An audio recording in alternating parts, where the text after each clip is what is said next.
Mister been इस animated series ने cartoon world में एक ड्रास्टिक चेंज लाकर रख दिया। तो मैं बताने वाली हूँ मिस्टर बीन के प्रोडक्शन और कैरेक्टर के बारे में जो इस सीरीज को एक अलग सीरीज बनाती है। मिस्टर बीन एक ब्रिटिश एनिमेटेड सीरीज है जो रोवन एटकिंसन और रिचर्ड कर्टिस ने मिस्टर बीन नाम के कैरेक्टर को सेंटर में रखकर शुरू करी। फरवरी 2001 को ये सीरीज ऑफिशियली अनाउंस करी गई। मिस्टर बीन सीरीज सिर्फ 130 एपिसोड्स की रखी गई थी, जिसमें हर एपिसोड रनिंग टाइम 11 मिनट का रखा गया। अगर कैरेक्टर्स को देखें तो मिस्टर बीन जो प्रोटैगनिस्ट होता है उसको काफ़ी चाइल्डिश और सेल्फ अब्सॉर्ब फॉर्म में दिखाया गया है।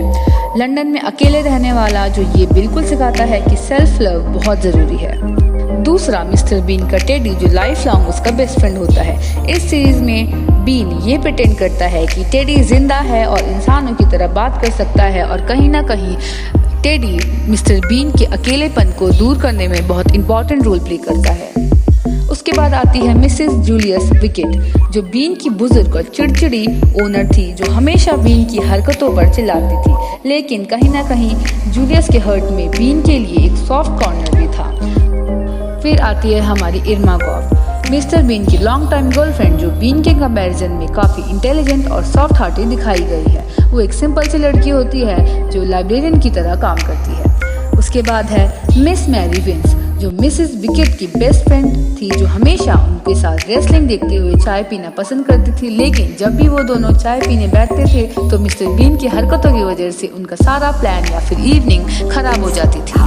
इसमें एक और इम्पॉर्टेंट कैरेक्टर के बारे में बताया गया है जो है मिनी। ये कोई लड़की नहीं बल्कि मिस्टर बीन की Citroen green colour black bonnet की कार होती है जिसमें गाड़ी का नंबर STE952R है।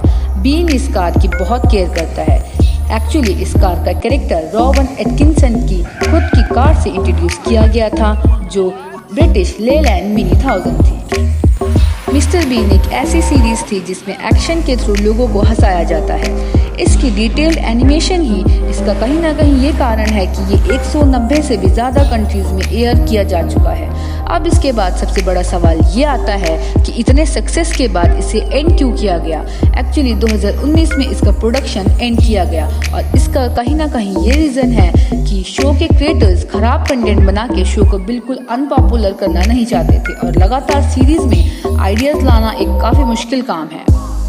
बेशक ये शो बंद हो चुका है, लेकिन इस शो ने हमें सेल्फ लव, खुद की वर्थ करना, खुद की केयर और रिस्पेक्ट करना तो ज़रूर सिखाया है।